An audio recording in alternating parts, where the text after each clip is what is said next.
Donc le thème de la conférence de ce soir, c'est décoder le langage corporel. Dans quel but? Améliorer sa communication. Okay. Pour ça, je vais vous transmettre, lors de cette conférence, 4 clés qui sont super importantes. Okay. Voilà. Mais avant de ça, j'ai une question qui me brûle les lèvres et j'ai envie de vous poser cette question. À qui on a déjà dit il faut faire attention au non-verbal? Ok. Donc, ton prénom s'il te plaît? Camille. Camille, une fois qu'on t'a dit ça, t'en as fait quoi de cette phrase? Bah, je fais attention à ne pas croiser les bras. D'accord.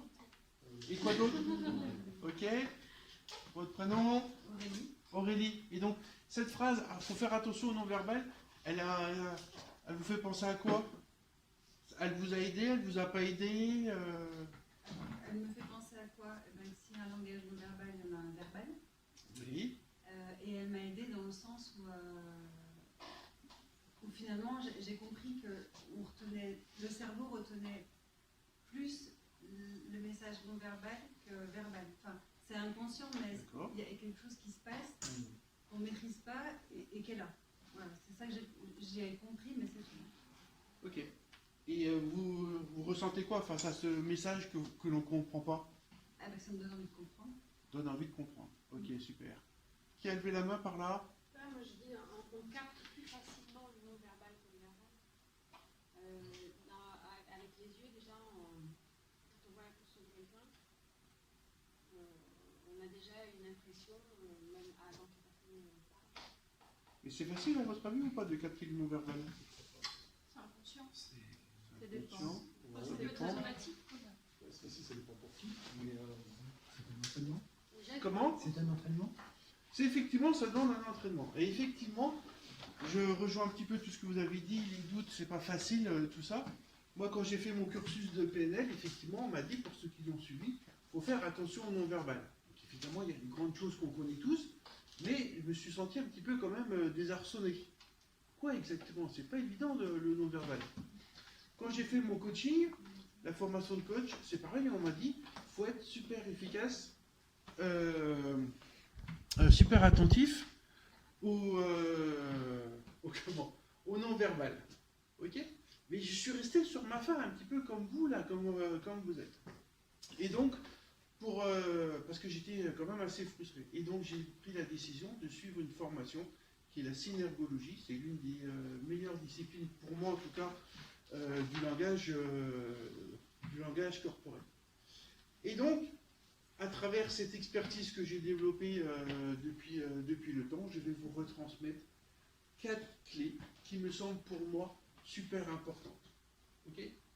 Alors ces clés, pourquoi elles sont puissantes, elles sont importantes? Parce que dans notre vie, on croise tout le temps des personnes. Ça peut être des personnes qu'on croise quelques instants, un réceptionniste à l'hôtel, quelqu'un dans l'ascenseur, ou des gens qu'on va croiser plus souvent. Mais dans tous les cas, on a toujours un besoin d'améliorer sa communication. Et donc les 4 outils que je vais vous donner, avec lesquels vous allez pouvoir repartir ce soir, quelle que soit l'interaction, quelle que soit la personne, quelle que soit la durée de votre contact, ça va vous permettre d'améliorer cette communication. Ok? Oui. Voilà, super simple. Synergologie, tu l'écris comment? Alors, SY, je vais le noter. Alors, SYNER, synergologie. Donc, SYN, c'est l'ensemble, R, c'est il y a le corps, et puis il y a le mouvement du corps, donc c'est l'ensemble, voilà. Okay. C'est 3 mots grecs qui sont associés. Donc, j'ai été formé à l'Institut européen de synergologie à Paris. Voilà. Ok?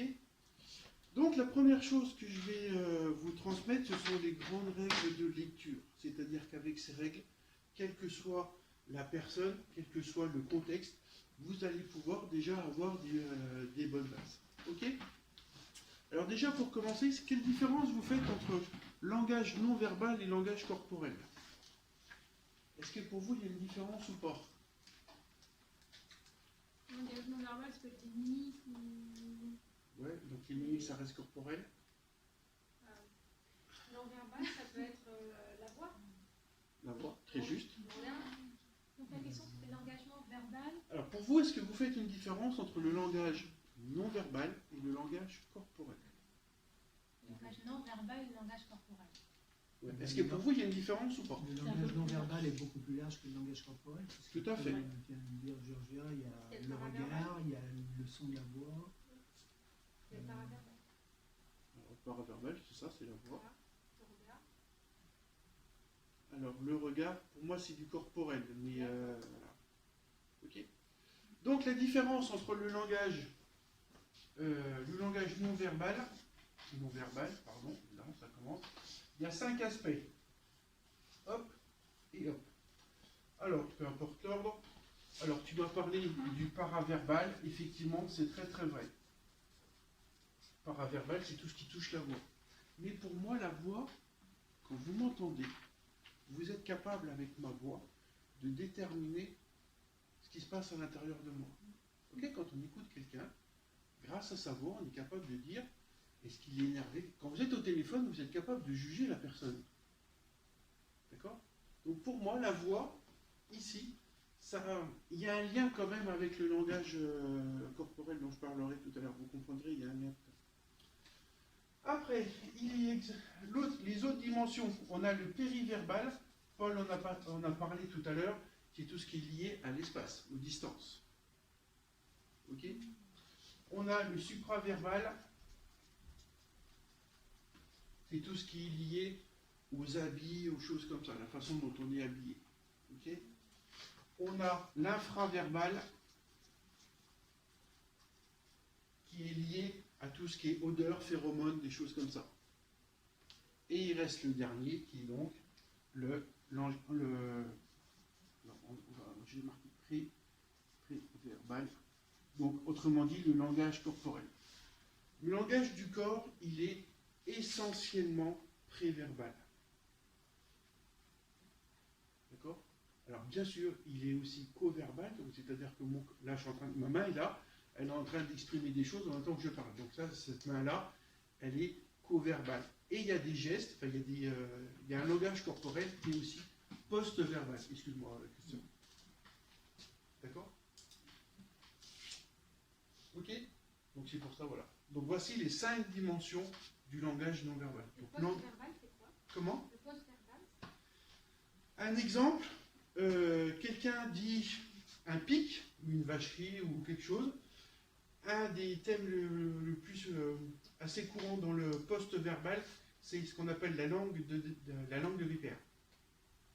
C'est voilà, quand les gens ils sont contents d'avoir dit quelque chose, une vacherie ou le bon mot, il y a ce... Pardon, voilà, c'est un des exemples du post-verbal.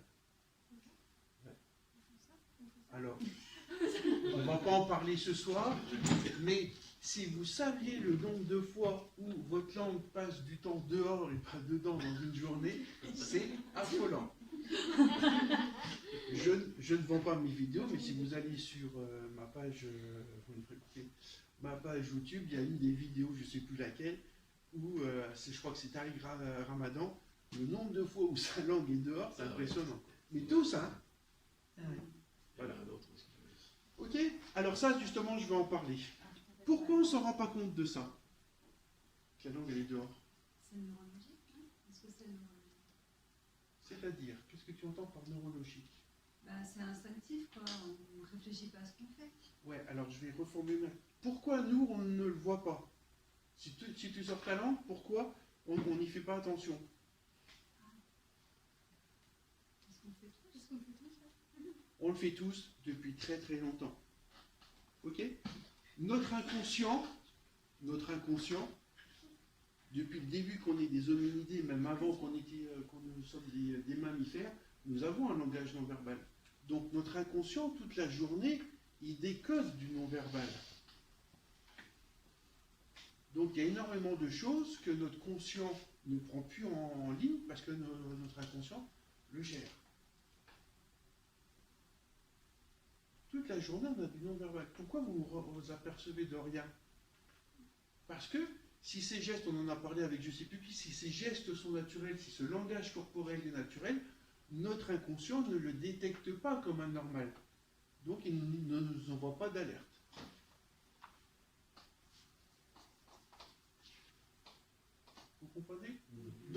longtemps on décode du non-verbal. Ok? Mais de manière inconsciente. Donc ce soir, je vais vous apporter 4 clés pour avoir non pas une lecture inconsciente, mais avoir une lecture un peu plus consciente ou consciente du langage corporel. Ok? Bon, ça c'était juste pour... voilà. Ok? Donc ça c'est dit, ça c'est dit. Ok. Petit exercice, maintenant vous allez penser à 2 personnes. Une qui est très très chère pour vous, et l'autre, mais qui l'est beaucoup moins. Ok? Et vous allez faire un petit exercice qu'on pourrait le faire en PNL. Vous allez mettre une des personnes dans une main et l'autre personne dans l'autre main. Ok? Quand c'est bon, vous me le dites. Vous faites un petit geste, machin. Vous pensez très fort à une personne, donc laquelle vous allez mettre à gauche, laquelle vous allez mettre à droite.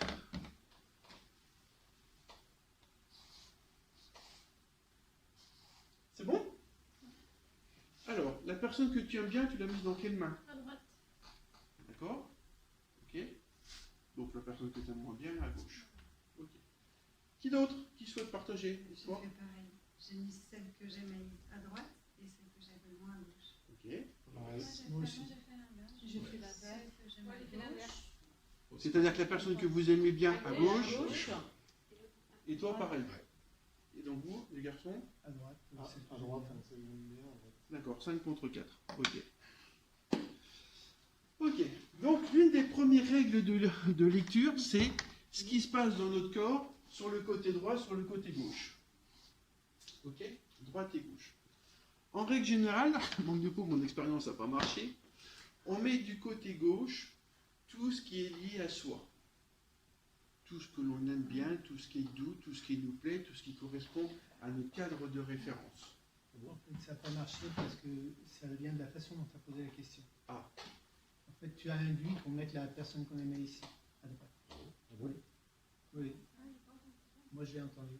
D'accord. Ah ben, non, si j'avais dû induire quelque chose, j'aurais dû induire l'inverse. Eh ben ouais, mais tu l'as induit comme ça. Ouais. D'accord. Il faut que je retravaille ma question alors.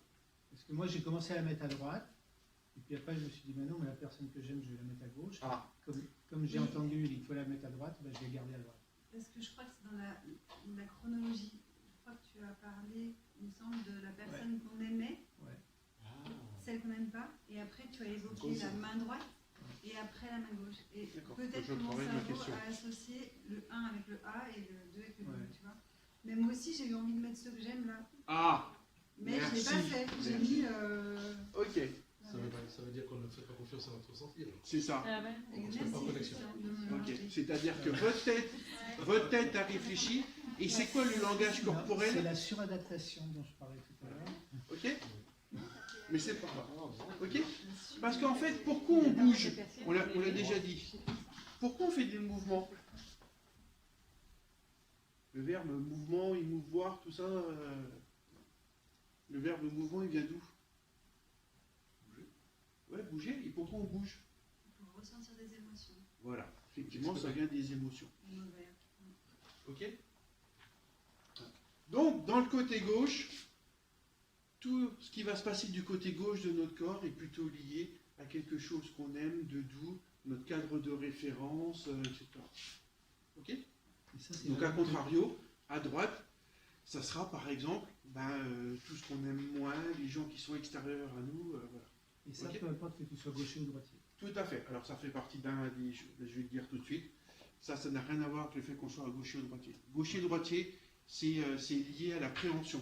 Ça n'a rien à voir avec ça. Ok? Les gestes de préhension. Ah. Voilà. J'avais pas pris. Ok? Et en fait, ce qui est doux, c'est à gauche, c'est le côté du cœur. En fait. Alors, doux par rapport à ce qui est rugueux, chaud. Alors, moi, c'est mon côté gauche. Hein, là. Donc, chaud par rapport à ce qui est froid, ce que j'aime pas, mon cadre de référence, un autre cadre de référence.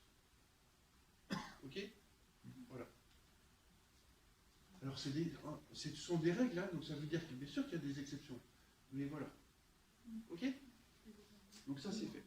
Le côté gauche est aussi lié au côté spontané. Le côté droit est plutôt lié au contrôle. D'accord? Et ça, pour le gaucher ou le droitier. Donc là, déjà, vous pouvez faire une... Les gens, s'ils s'expriment plus avec leur main gauche ou plus avec leur main droite, là, déjà, on est capable de faire une première... contrôle. Ouais. D'accord. Voilà. Ok. Tu peux, excuse-moi, j'ai pas percuté. Tu peux répéter? Je disais, alors, Oui. à partir Le de... droit. Le droit, non. Le contrôle, le fait. Le droit, c'est contrôle. C'est-à-dire que quelqu'un, je vais parler vulgairement, un homme politique qui serait tout le temps en train de faire un geste là, il est en contrôle du message qu'il veut donner. Quelqu'un qui parlerait comme ça, c'est plus spontané, c'est-à-dire qu'il n'y a pas de contrôle. Ok? Donc ça, c'est la différence entre le côté droit et le côté gauche. Filtrer, non filtrer. Ça, c'est autre chose. On va en parler. Je vais t'apporter une autre clé pour ça. Ok? Contrôle. C'est bon? Droite, gauche. Ensuite, on va une autre règle de lecture. C'est ce qui se passe entre devant, la face qui est devant et la face derrière. Tout simplement, du moment que c'est derrière, il faut s'interroger sur ce qui se passe. Ok? Dans une interview. C'est-à-dire que se gratter devant et se gratter derrière, ben derrière, il y a quelque chose de plus fort, de plus caché, de plus... voilà. Voilà, c'est ça la symbolique. Ok? Je vous parlerai tout à l'heure du coup, on verra. Il y a ça, et puis ça ne veut pas dire la même chose. D'accord? Ça reste une démangeaison au niveau du cou, mais il y en a une comme elle est devant, l'autre comme elle est. Tout ce qui est derrière, voilà, si... Quel que soit avec laquelle on gratte. Tout à fait, alors là, ça n'a aucune importance. D'accord. Ok? Alors si derrière c'est caché fort, devant c'est visible. Ouais, c'est visible, donc c'est justement, derrière, c'est... voilà, j'ai pas envie de faire quelque chose, ça me gêne plus que... voilà, c'est vraiment... Cacher ses émotions. ouais, c'est quelque chose comme ça, voilà. Ah, Ok? Donc devant, derrière. Et devant, c'est. Devant, bah, si je veux dire, c'est... C'est je me grave, c'est moins. Ouais, c'est moins... Il y a moins de sens, en fait. C'est moins intense. Voilà, c'est ça. Pour faire court, on va faire ça. Ok? Donc ça, c'était devant, derrière. Ensuite, une autre règle de lecture, c'est ce qu'on va appeler endo contre exo. Donc, grosso modo, c'est... On va prendre la longueur de mon avant-bras, et donc tous les gestes que je vais faire dans cet espace-là, souvent, ils sont liés à moi. Souvent, je vais dire, moi, quand j'aime ça. Par contre, quand je vais dire, ah ben l'autre, Ça, c'est exo. oui, c'est exo, parce que ça dépasse grosso modo ce volume-là. ça. Ok? Quand les gens vont dire, par exemple, Ok. le foot, ben, le foot, c'est loin de ça. Alors, le foot, ou le foot, Ah oui, vous comprenez ce que je veux dire? Voilà, donc la distance, voilà. Donc, endo, quand c'est D'accord. inférieur à ça, ben, c'est lié à quelque chose que j'aime ou qui me touche. Quand ça dépasse la longueur, voilà, c'est loin de moi, je l'éloigne. Ouais, à peu près, voilà, c'est ça. Ah, d'accord. Ça, c'est endo contre exo. Ok? Ensuite, une autre règle de lecture qui est la hauteur des gestes. Excuse-moi. Ah, je t'en prie, Jeanne. Donc en dos, c'est ce qui C'est- me touche. Oui, c'est ce qui me touche, c'est proche de moi, c'est voilà, c'est mon cadre de référence, voilà. Ok?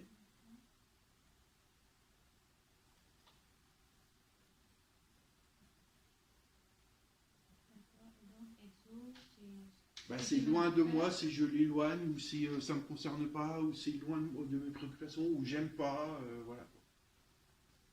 Est-ce que tu veux éloigner?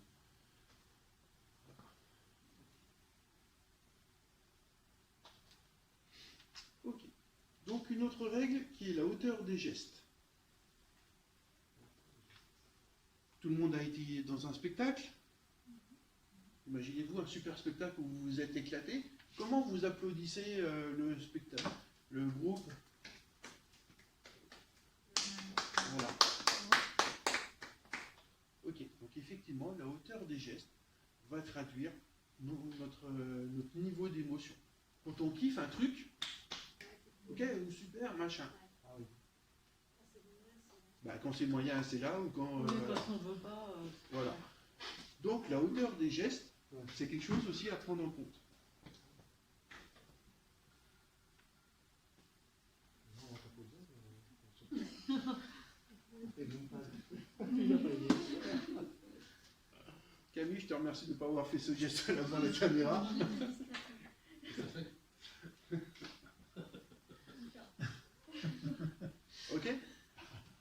corps, les gars, quand ils sont contents, voilà. Ok. Voilà. Donc la hauteur des gestes, c'est aussi quelque chose à prendre en ligne de compte.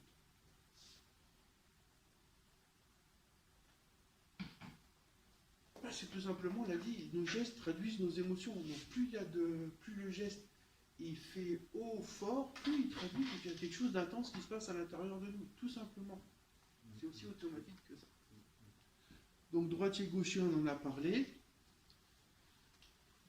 Et puis surtout, ce qui nous intéresse, nous, il ne faut pas oublier, c'est améliorer la communication. Donc dans décoder le langage corporel, on ne peut pas passer notre vie à ça.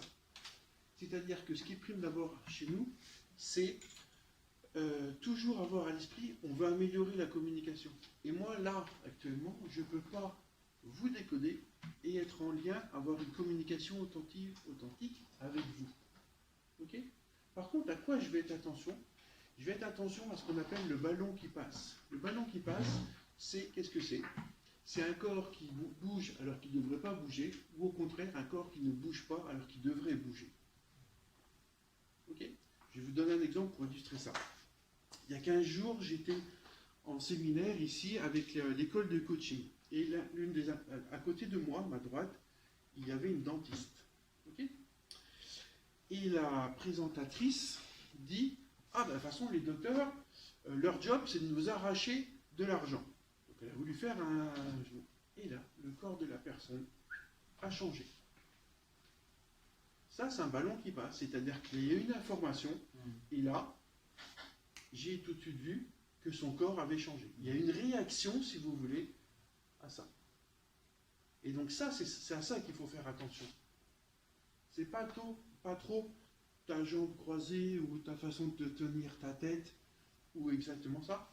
Moi, ce que je vais remarquer pendant que je fais ma conférence, c'est est-ce qu'il y a tout d'un coup quelqu'un qui va changer littéralement de position.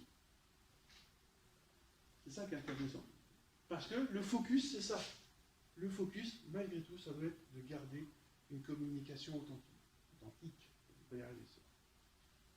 Oui, je t'en prie. Qu'elle change ou qu'elle ne bouge pas, pour toi c'est la même chose? Ça veut dire que ça la dérange? Oui. C'est-à-dire, un corps qui bouge, si je reprends l'exemple de la dentiste, le corps a bougé alors qu'il n'aurait pas dû bouger autant. D'accord? Parce que là, tout le corps a bougé. Okay. Un corps qui ne bouge pas, qu'est-ce que c'est? C'est lors d'un entretien d'embauche. Okay. On est tous assis, tout le monde a fait ça. Et pendant une demi-heure ou 3/4 d'heure, on est assis droit parce qu'on nous a dit qu'il ne fallait pas bouger, les mains comme ça, les pieds qui ne bougent pas. On est bien d'accord que pendant 3/4 d'heure, théoriquement, on doit bouger. Parce que la position est inconfortable pour des tas de choses, parce qu'on ressent des émotions. Donc là, c'est un corps qui ne bouge pas et c'est pas normal. Est-ce que ça aussi, le fait d'être immobile, ça peut traduire une émotion? Mais bien sûr, ça traduit un contrôle. Un contrôle. Okay. Et pourquoi? Donc la question, donc là je vais en revenir au principe, c'est nous, qu'est-ce qu'on fait, synergologue? Le langage corporel nous donne des hypothèses. Okay? Ce corps ne bouge pas. S'il ne bouge pas, ça peut traduire du contrôle.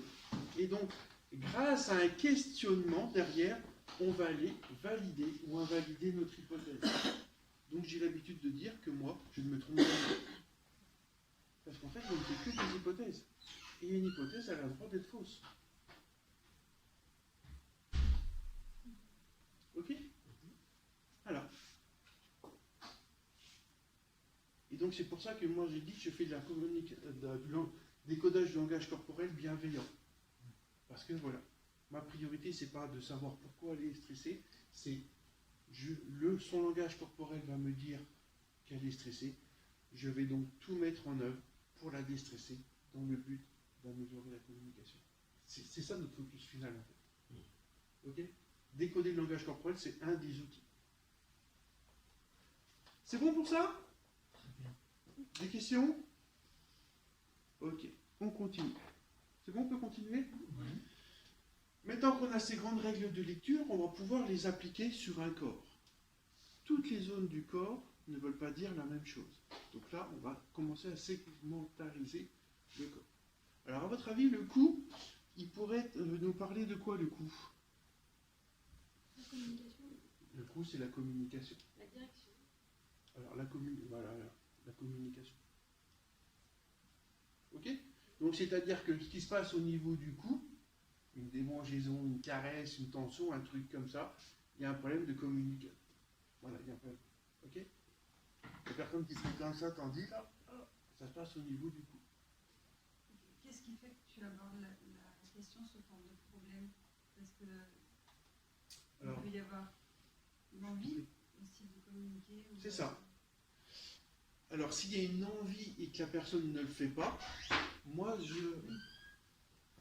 voilà. Donc, moi, une personne qui me comme ça, ok. Il y a un truc dans la communication. Donc là, par exemple, comme moi, mon but, c'est de communiquer, ben, je vais peut-être m'arrêter et je vais te dire, par exemple, toi, Aurélie, qu'est-ce que tu ressens? Voilà à quoi ça sert, la communication. J'ai vu que la personne, elle avait un truc de communication. Dès que je peux, je m'arrête et je lui donne la parole. Je lui propose la parole. Elle la prend, elle ne la prend pas. C'est ça, améliorer la communication. Ok? Donc effectivement, le coup, c'est la communication. Le thorax, à votre avis, correspond à... Je t'en prie. Tout à l'heure, tu disais ça dit une chose, et ça dit une autre. C'est quoi? Ben là, on serait... Alors, je vais dire, pour aller vite, hein. Ici, j'ai peut-être envie de parler, ou ça, ce qu'il me dit m'énerve, j'ai envie de lui répondre. Et puis là, c'est très très chiant, voilà, quoi, tu comprends? L'intensité n'est pas la même.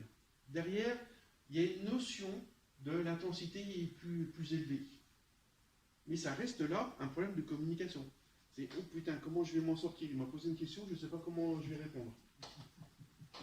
Alors que là, ok, c'est chiant, mais c'est bon, je vais y aller. D'accord? J'ai répondu à ta question? Oui, tout à fait. Super. Ça peut être j'ose pas dire. C'est ça, aussi. Ouais. Voilà, je me sens gêné. Voilà, il m'a posé une question, comment je vais répondre, enfin voilà. Mais il y a un truc avec la communication. On n'a pas le temps de rentrer dans tous les détails ce soir, mais voilà. Est-ce que, en deux mots juste, tu peux me dire si, quand les personnes développent par exemple, psoriasis, eczéma, des problèmes de peau, enfin moi je suis naturo et des choses comme ça, est-ce qu'on peut associer la parution du symptôme à ce que tu es en train de dire? Par exemple, il y a une tache de psoriasis ici ou d'eczéma ici. Est-ce qu'on peut se dire, c'est quelqu'un qui a très envie de parler, très envie de dire quelque chose? On ne fait pas ces corrélations-là? Alors, pas en synergologie. Pas en synergologie. Là, Voilà. on est sur On ne somatise pas. Ok, c'est pas la somatose. Ok. Alors, je ne te dis pas que c'est pas vrai. Oui, Je te dis c'est que bon. la synergologie ne sera pas la discipline qui va répondre à ta question. Ok, ça marche. Tout J'ai simplement. compris. Ok. Ok? Par contre, j'ai une vidéo où c'est une femme politique, par exemple, qui est interviewée, et elle a ici toute la zone du cou super rouge. Quand elle parle. Ouais, quand elle parle. D'accord? Donc là, c'est bien un élément du langage corporel. Là, pourquoi il y a cette masse de sang ici? Ben voilà, parce qu'il y a un truc dans la communication qui la dérange. Bon, Ça peut être aussi une biologiste. Comment? Ça peut être aussi une biologiste. Les biologistes sont tous marqués. À long terme? Ah oui. Ouais, alors que là, non, c'est pas ça, parce Là, que, c'est- en fait, la tache rouge, je suis en train de réfléchir en même temps, elle évolue au cours de l'interview. Ah oui, d'accord. Voilà. Les gens qui sont rouges ici, Oui. d'accord? C'est parce l'émotion arrive, et donc voilà. Donc le corps exprime, voilà. Donc on pourrait avoir des rougeurs par les oreilles, des fois. Les gens, quand ils entendent quelque chose qui les dérange, ils vont avoir une oreille super rouge. Le sang va toujours à l'endroit, c'est pour ça qu'il y a des micro-démangeaisons, hein.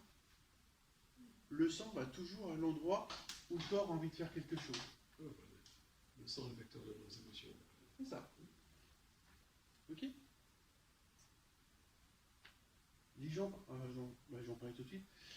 Imaginez-vous quelqu'un qui va, dans notre groupe, là, qui va passer, il va y aller, il va dire, ok, allez, on y va. Parce que les membres inférieurs liés au lien avec l'espace, effectivement, le corps a anticipé ce mouvement, a envoyé du sang ici, provoqué cette démangeaison, et donc ce petit frottement, c'est pour enlever cette démangeaison liée au sang envoyé par le corps qui a anticipé ce mouvement. Mais quand tu dis le sang est vecteur des émotions, C'est lui qui le dit, hein, pas moi. oui, enfin, tu as abordé dans ce sens en disant que c'est pour ça qu'on se démange, parce que le sang va exactement là où où il y a une action à mener. Est-ce que ça peut être mis en relation avec les saignements du nez, par exemple, quand on n'en sait pas la cause, où il n'y a pas de cause? Alors moi, là encore, c'est pas la discipline qui va répondre à cette question-là. Oui, mais ça, c'est une question qu'on peut mettre en lien avec une mauvaise prise à la terre. Parce qu'il suffit souvent que lorsqu'on saigne du nez, j'ai terminé le passage comme ça, de sauter sur ses talons pour que ça stoppe. Ça fait comme une cautérisation de l'endroit qui s'est embolisé quelque part. Et donc on saigne, on stoppe le saignement en cognant les talons. Et donc de ce fait, on cherche, on matérialise le racinement dont on a besoin, et ce qui nous dit que quelque part sur le plan cérébral, le temps est trop long. Voilà. À portée fermée. Votre idée, juste pour reprendre, le sang va à l'endroit où Il y a quelque chose à dire. quelque chose à dire. On parlera tout à l'heure des pieds. Moi, en formation, c'est super important, les pieds, les croix. Je finis par exemple le vendredi, imaginons que je finis le vendredi à 17h, le mec qui pense déjà à 16h30 qu'il a besoin de partir, ses pieds vont s'orienter d'instinct vers la sortie. Parce que le mec, il ne va pas le verbaliser, mais ils sont encore là. Donc c'est-à-dire que, à quoi ça sert après d'avoir une bonne communication? Si je vois que les gens, alors sans regarder leur montre, mais je vois que les pieds s'orientent sortir, moi, pour avoir une meilleure communication, qu'est-ce que je fais? Je regarde ma montre. Ah, je dis impeccable, il est 16h30, il nous reste un petit truc. Dans un quart d'heure, on a fini. Donc j'espère qu'il vous reste un petit peu d'attention. Dans un quart d'heure, on a fini. Ça vous va?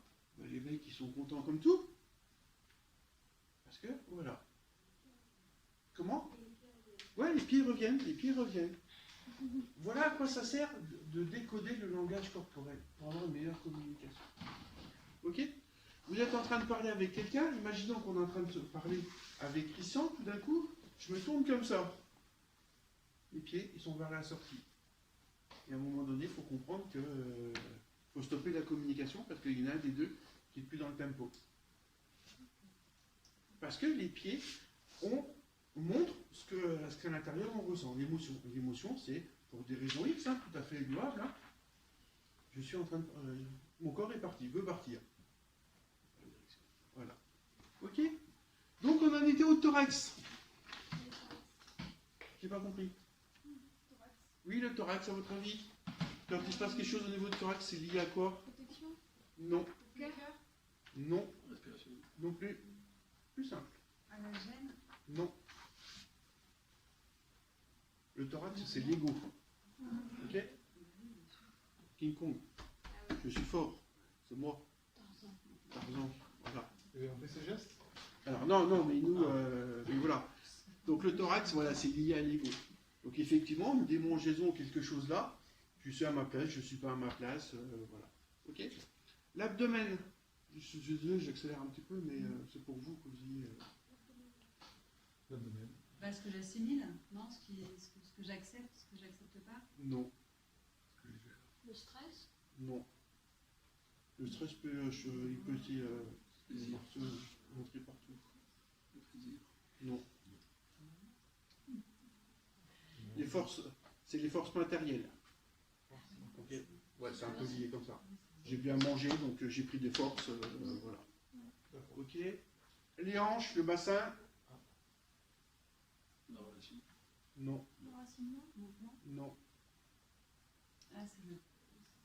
C'est la... C'est la caille, ouais, non, c'est les forces vitales. les forces Ok? Le mec qui est fier de lui, il a les mains sur ses forces.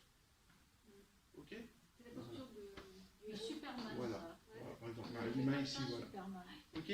C'est même Supergirl. Les membres supérieurs. l'accueil, Ouais. Donc les liens affectifs. Voilà, effectivement. Ok? Et les membres inférieurs, j'en ai un petit peu parlé. Est-ce que vous devinez? Ouais, donc les liens dans l'espace. Le mouvement, voilà, c'est les liens avec l'espace. Ok? C'est quoi qui veut dire avec l'espace, par là? Les membres inférieurs. Oui, alors je prends l'exemple de la direction, l'exemple que je viens de prendre. Hein. Oui, oui. Ouais, voilà. Ah oui, d'accord.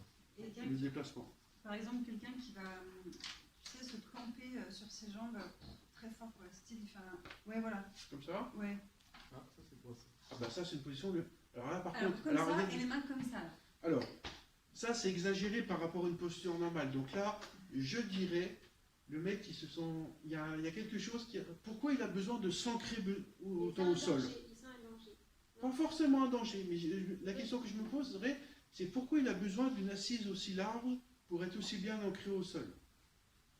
Ah oui, parce que plus tu es comme ça, plus tu peux vaciller. Ah oui. Et ça, c'est quelque chose de... Pourquoi cette attitude-là? Pourquoi il a besoin de ça?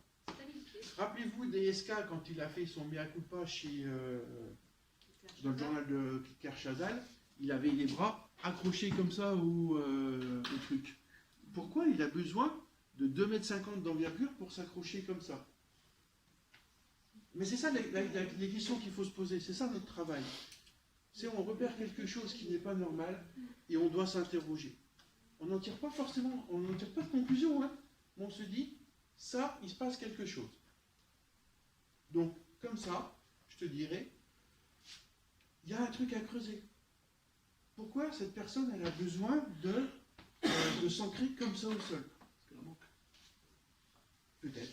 Mais ça, c'est grâce au questionnement qu'on va le savoir. Ok? Et les mains dans les poches.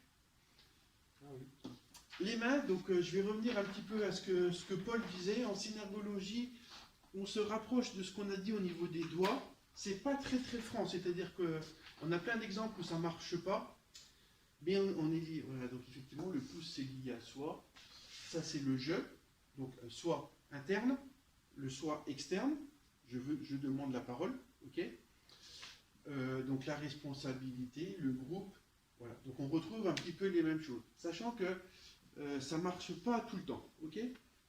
Donc effectivement, quand on est comme ça, on n'a pas peur, hein, je montre mes doigts. Mais attention, je ne m'expose pas trop parce que j'ai le pouce dehors. Ok. Par contre, le gars qui est comme ça, c'est plutôt une attitude de... Ouais, c'est-à-dire que ouais, je suis à l'aise. Voilà. Calme. Voilà. Je suis calme, je suis à l'aise, j'ai pas peur de d'exposer mon moi. Ah, c'est le moi à l'extérieur. Ça c'est mon moi, Moi intérieur, je veux dire ça c'est mon moi interne, rappelez-vous ce que Exactement. vous a dit Paul tout à l'heure, j'ai pas peur de l'exposer, c'est-à-dire que je suis en confiance. Par contre, ça c'est pas pareil. Ah, ça veut dire je me. Ça peut, Je me cache. oui, alors effectivement, l'idée derrière ça c'est je cache mes mains, quoi. Lors d'un entretien d'embauche, la personne qui cacherait ses mains sous la table, Ah, ça cache quelque chose. eh oui. Pourquoi elle cache ses mains? Là encore, la question, c'est celle-là, c'est pourquoi elle cache ses mains.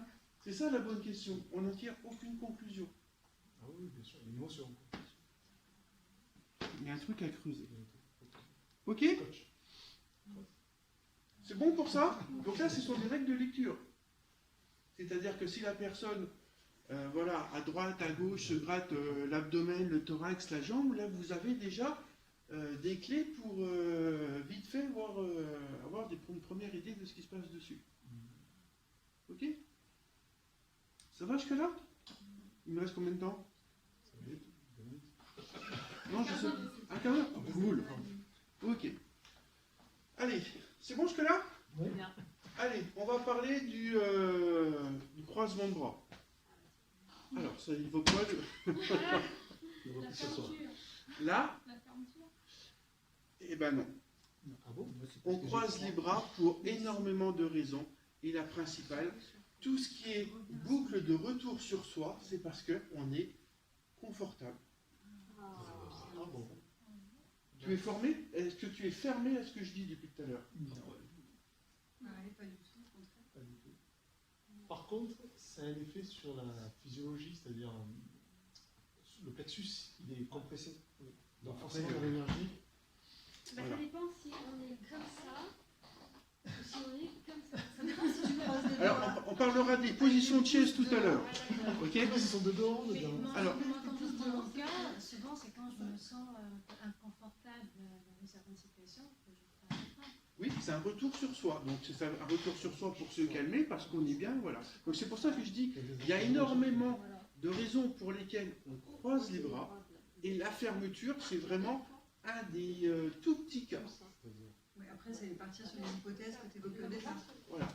Ok? Alors, sachant que, voilà, vous jouez, c'est très bien, le croisement de bras, il est dit analytique, c'est-à-dire il est lié à notre personnalité. On croise tous les bras d'une certaine manière. Je vous invite à croiser les bras de l'autre sens. Vous allez voir, voilà Aurélie, voilà. C'est pas possible. C'est pour ça que c'est un retour sur soi, c'est-à-dire que le corps a déterminé qu'il était bien comme ça. Ok? Alors pour qu'un croisement de bras soit dit de fermeture, ok, il y a des règles à bien respecter. Il faut que les mains disparaissent. Là, vous ne voyez plus mes mains. Ça fait quoi ça? Eh ben, c'est comme si tu caches tes mains ici. Ah, il y a un truc à creuser. On va se réchauffer, moi je me réchauffe. Ah, on est bien d'accord. Ah oui. Donc, Mais sinon, normalement, il y a une main qui devrait sortir. voilà. Et pourquoi normalement? C'est ta position. Par confort, en fait. C'est vrai que tu fais ça, Moi je fais souvent ça c'est pour pas me réchauffer. naturel, c'est ça. Eh ben, ça, c'est très juste. Et ce que tu me dis, c'est super intéressant. Ah oui. Pourquoi les femmes croisent beaucoup les bras? Parce qu'elles se protègent un petit peu du froid, elles se réchauffent, des trucs comme ça. Ok? Donc le croisement de bras, il est dit. Donc le croisement de bras, pour qu'il soit vraiment de fermeture, il faut que les mains disparaissent, éventuellement que les épaules soient un petit peu relevées. Et oui, les épaules relevées, c'est un geste vers le haut. On l'a dit tout à l'heure, la hauteur des gestes. Donc une certaine émotion à l'intérieur. Ah oui. Et oui, toujours la même chose. Toujours les mêmes liens, les règles de lecture. Ok? Et pour que le croisement de bras soit fermé, quand le corps est fermé, il y a plein d'autres signes de fermeture. Ça peut être une fermeture dans le visage. Ça peut être un retrait du buste lié à soi. Rappelez-vous, on a dit c'est de soi. Donc quand le buste part en arrière ou la tête part en arrière, ben, tout ça, tous ces éléments font effectivement que le croisement de bras est congruent dans cette fermeture du corps. Ah oui, le corps incliné. Voilà. Ok? Un tout. Voilà. C'est bon pour le croisement de bras? Ouais. Maintenant, le croisement de jambes. J'ai déjà parlé avec certains d'entre vous. Ok. À votre avis, ça veut dire quoi le croisement de jambes? Moi, c'est une manière d'être confortable. Alors, nous sommes bien d'accord. Aussi, ça reste. Ah oui, je suis confortable quand je croise les jambes. Et pourquoi tu décroiserais les jambes? Imagine, tu pars, là, tu croises tes jambes. Et pourquoi tu les décroiserais? Pour changer de Pour position. avoir une bonne position pour mon dos. Ouais, pour changer de posture. D'accord. Il y a un Donc, élan quand même. J'ai pas compris. Moi, si je me connecte à mon corps quand tu me dis ça, je me rappelle que si je décroise mes jambes, c'est pour reprendre un élan ou un souffle. Mais ça peut être lié à un inconfort de mon dos, mais j'ai besoin d'un élan pour ramener de l'énergie à créer un mouvement. Et donc là, ce que vous venez de dire, c'est l'un des biais qu'il faut toujours prendre en compte dans le décodage du langage corporel, c'est un besoin physiologique. Quand on croise les jambes, à un moment donné, la position va devenir inconfortable, voire douloureuse. Donc on va décroiser. Et donc là, ça ne veut pas forcément dire qu'il se passe quelque chose. C'est là, il y a un besoin physiologique. Voilà. Donc c'est pas forcément un signe de fermeture. Ah non? Et de changer de sens, c'est pas forcément un signe de fermeture. Parce qu'il y a ce besoin physiologique de... Voilà. Ce matin, je me faisais la réflexion, j'étais là, et moi, donc, je ne peux pas croiser les jambes sur le côté gauche, parce que je suis dans les pieds de chaise. Donc, j'ai pas le choix que de croiser du côté, enfin, de gauche vers la droite, en fait. Par exemple. Là, il y a un biais systémique. Ok? Par contre, le croisement de jambes, il est principalement dit systémique, c'est-à-dire qu'il est lié à notre environnement. C'est ce que je viens d'expliquer avec le croisement de jambes. Ok? Et donc, on peut le lier, le croisement de jambes, à l'ouverture ou à la fermeture à la communication. Ok? Par exemple, là, notre ami Gwenaël croise la jambe droite sur la jambe gauche. Ok? Si je suis par ici, par exemple, c'est ouvert. C'est dit ouvert.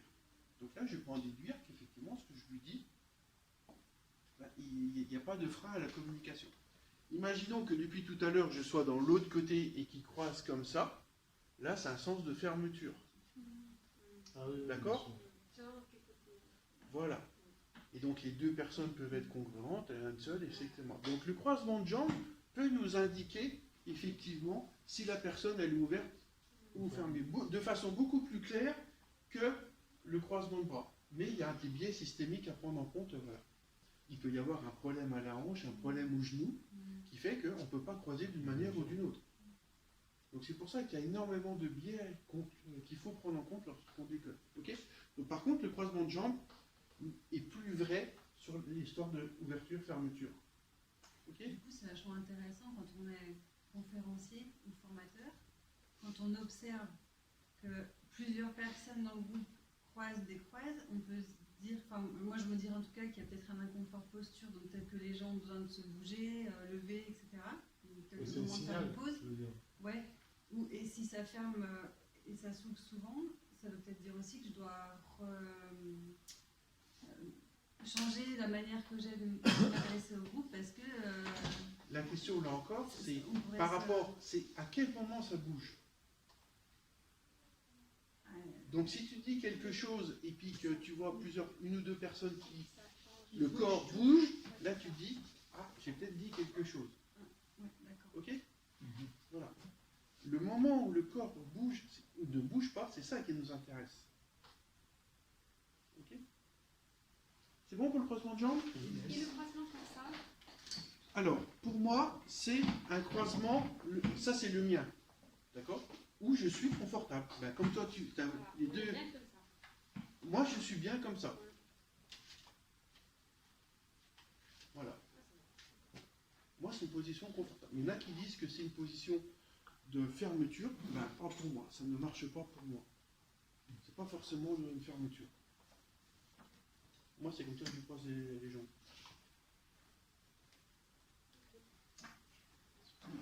Ok. Je vais vous parler maintenant des axes de tête. Ça, c'est assez révélateur de la façon dont la personne, elle est inconsciemment à l'intérieur. Parce que les axes de tête, donc c'est le cou qui gère ça. Et donc, merci beaucoup. Excusez-moi. Hein. Ah ben, excusez-moi, j'aurais bien voulu que vous restiez plus. C'est pour vous que je suis... mais c'est, On fera le ketchup demain, non? Ouais. le ketchup.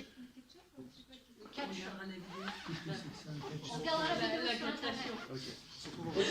Donc, les axes de tête sont générés par le tronc cérébral, donc de façon totalement inconsciente. Il existe 6 axes de tête principaux. On va s'arrêter aux 6 parce qu'il y en a plein d'autres. Okay. Le premier axe de tête, c'est l'axe donc sagittal, donc en haut, en bas. Donc à votre avis, imagine je te parle, j'ai la tête comme ça, ou si je te parle, j'ai la tête comme ça. Qu'est-ce que ça évoque pour toi? Comportement perdant, T'as dit quoi? comportement gagnant, comportement pardon. C'est ça. Donc effectivement, le menton en l'air, ben, on se sent supérieur dans la communication. Le menton en bas, on se sent inférieur. Ok. Mais attention, la tête en l'air, tu me dis quelque chose que je comprends pas ou quelque chose, je vais faire comme ça. Et là, je lève la tête. Mais c'est pas parce que je suis supérieur, c'est parce que je m'éloigne, je rejette, je ne comprends pas, je me protège. Et en PNL, le siège de la mémoire, il est toujours en l'air. Donc quand on cherche quelque chose dans sa tête, on a tendance à lever les yeux. Et quand on lève les yeux, on fait un mouvement naturel d'hausser la tête aussi. Voilà. Okay. Donc il faut faire attention à voilà, donc ça peut être j'aime pas ce que tu dis. Ouais, Ok. c'est ça. Tu me dis un truc, ah j'ai bien. Ok. Donc l'axe sagittal, supérieur, inférieur. On a l'axe rotatif. Donc imagine, alors je vais changer de personne pour une fois. Imagine je te regarde. Est-ce qu'il y a une différence si je te regarde mon IMI côté gauche ou si je te regarde avec mon IMI côté droit? C'est-à-dire, Voilà, pas en face, quoi. alors je te regarde pas en face, c'est vrai, mais personne ne regarde en face. Là, tu n'es pas en face de moi. Hein. Là, ton IMI côté droit est plus tourné vers moi. Ah, ok, je ne sais pas rendre compte. Mais c'est normal, je l'ai dit. Ouais. Les axes de tête sont générés par le tronc cérébral qui fait partie du système des choses inconscientes. Plus agressif à droite, non? Pas forcément. Ok? Donc si je vous regarde avec mon imi-visage droit, enfin si je vous propose plus mon imi-visage droit, c'est lié à l'information. Donc l'information, quand elle arrive à droite, elle est gérée par l'hémisphère gauche, donc qui est le contrôle de la structure. Donc à droite, je filtre, je réfléchis, j'analyse. Donc que tu m'aies présenté ton imi-visage droit, c'est tout à fait cohérent. Parce que je vous envoie des informations que vous devez analyser, traiter, ranger en fonction de votre chose comme ça. Ok? C'est pas grave, hein? C'est cool, hein? J'en ai plus conscience. Hein. C'est cool. Et donc, vous me présentez votre imi-visage gauche, vous êtes dans le... Il n'y a pas de filtre. Tout ce que je vous dis, vous le buvez. C'est ce que je suis en train de faire, moi. Oui, mais après, voilà, oui, là, tu me présentes ton imi-visage gauche. Donc là, tu prends, c'est que du bonheur. Vas-y. Ok? Donc ça, c'était rotatif. Et il reste le troisième axe qui est latéral. Donc, est-ce que ma tête penche sur l'épaule droite? Est-ce que ma tête penche sur l'épaule gauche? À votre avis? Regardez-moi. Alors, vas-y.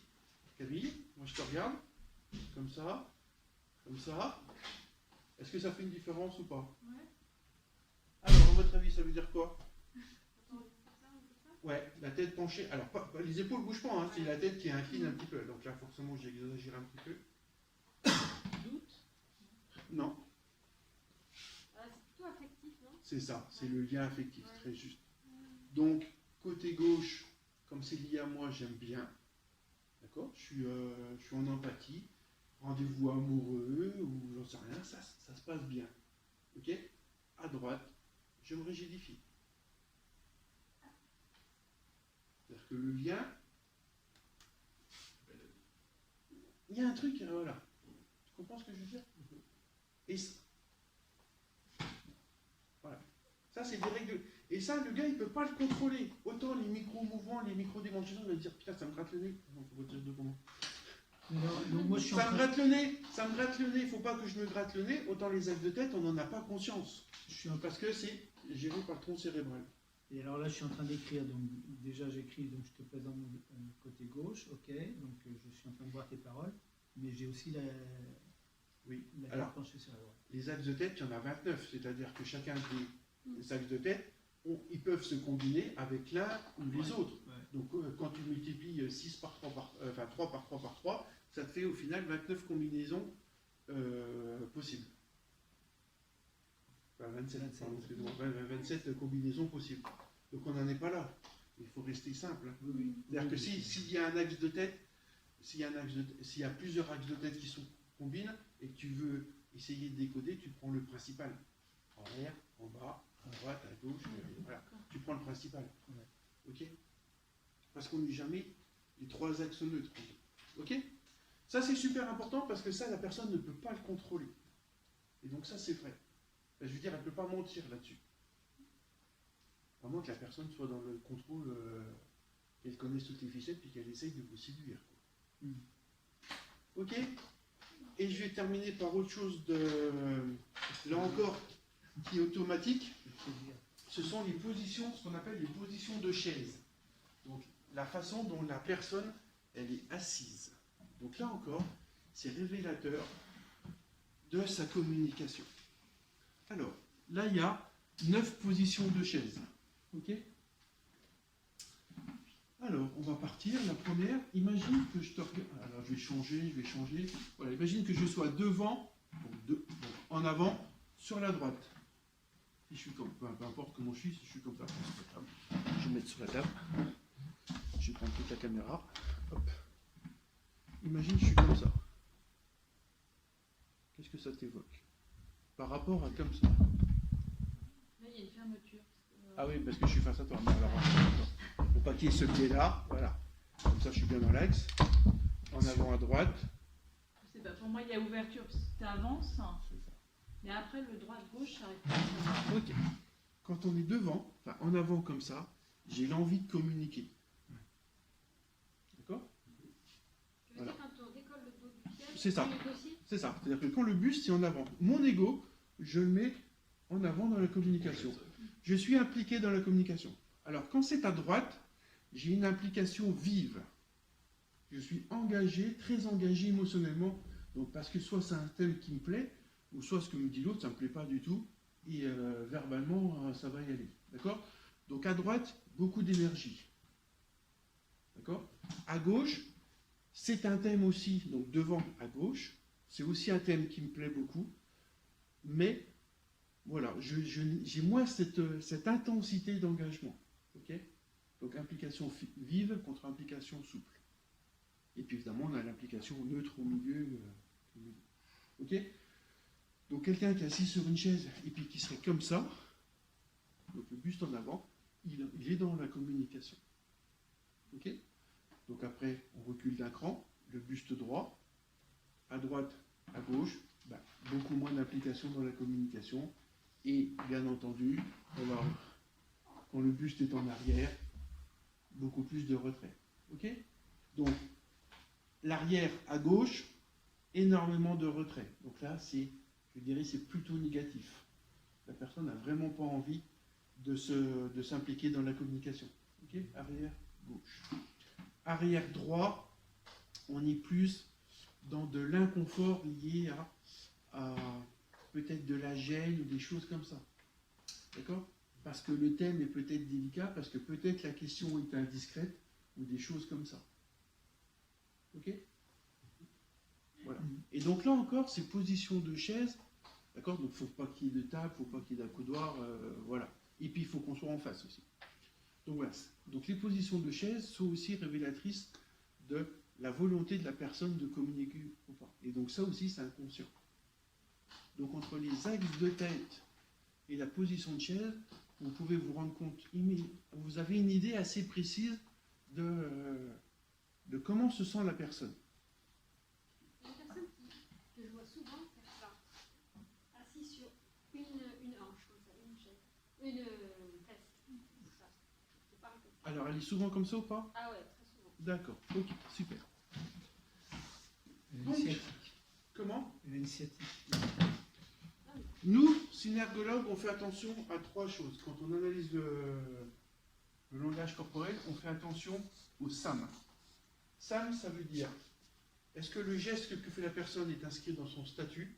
Est-ce que c'est une attitude ou c'est un micro-mouvement?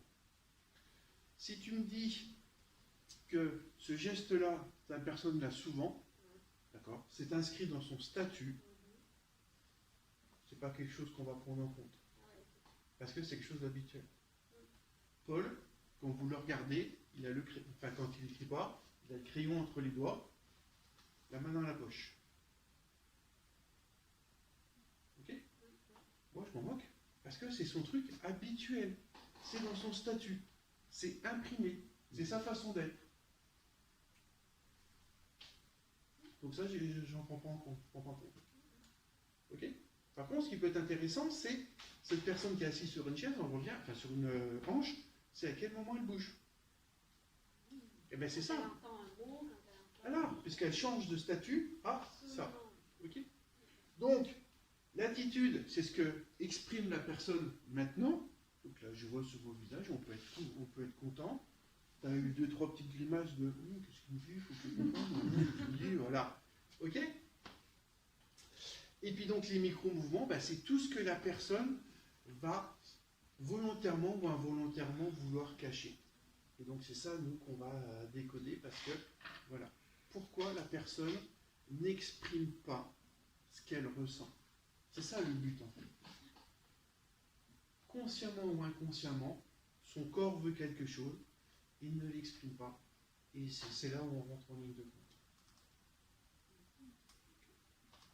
Toujours garder à l'esprit que ce qu'on veut, c'est améliorer la communication, avoir vraiment une communication authentique. C'est ça notre objectif. Et le langage corporel, comme la température de la pièce, comme l'éclairage, comme je ne sais pas quoi, la musique, ce que vous voulez, tout ça peut contribuer à mettre la personne qui est en face de vous dans une meilleure condition pour améliorer sa communication. C'est ça l'objectif. C'est ça qui vous fait tout le temps garder à l'esprit. Avez-vous des questions? Combien de temps de formation Alors, si tu veux suivre la formation entière, c'est 2 jours par mois, et donc ça dure 1 an et demi. Parce qu'il y a 24 jours de formation. Il y a 3-4 mois où on nous fout la paix parce qu'on a un rapport de recherche à faire. D'accord? Donc voilà. Je vais terminer tout simplement 30 secondes pour vous expliquer pourquoi la synergologie c'est quelque chose de sérieux. Parce que ça fait 35 ans que ça existe. On forme des gens sur le train, que des gens entiers que des gens sont formés dans le monde entier. Que notre responsable, donc Philippe Turchet, a validé la synergologie dans une thèse dans la science des langages, donc il est docteur en sciences des langages en France. Et comment ça marche? Et ça marche sur l'observation. C'est-à-dire que pour les environ 1500 items, donc éléments corporels qu'on a codés, on a pour chacun un certain nombre, un grand nombre de vidéos, parce qu'on travaille beaucoup sur la vidéo, parce que ça ne ment pas en fait, parce qu'on ne peut pas reproduire les choses en expérimentation, donc on prend des grandes vidéos. Et donc, quand plus de 80% des gestes, des personnes qui font ce geste-là ont le même état d'esprit, on en déduit une hypothèse. C'est-à-dire que tout ce que je vous ai dit là, je suis capable de vous le prouver en vous sortant X dizaines, X centaines de vidéos. Que les gens qui ont la tête comme ça veut dire qu'ils sont, voilà, au moins 80%. Et donc là, vous êtes en train de les mettre dans les ordinateurs. Alors nous, non. Nous, non. Mais effectivement, on parle beaucoup du visage. Effectivement, on en a parlé ces jours-ci à Londres. Il y a quelqu'un, je ne sais plus, je crois, à Londres, pour tout ce qui est la lutte contre le grand banditisme et le terrorisme, ils ont rentré des visages. Voilà. Donc nous, on ne code pas. Parce qu'il y a énormément de biais. Et l'ordinateur ne peut pas prendre les biais en compte. Ok? C'est pour ça que ça sera la limite de l'ordinateur. Tous les biais dont je peux pas, enfin, dont on n'a pas le temps de parler ce soir, mais qui sont énormes. Ok? Parfait. Ben, merci. Merci.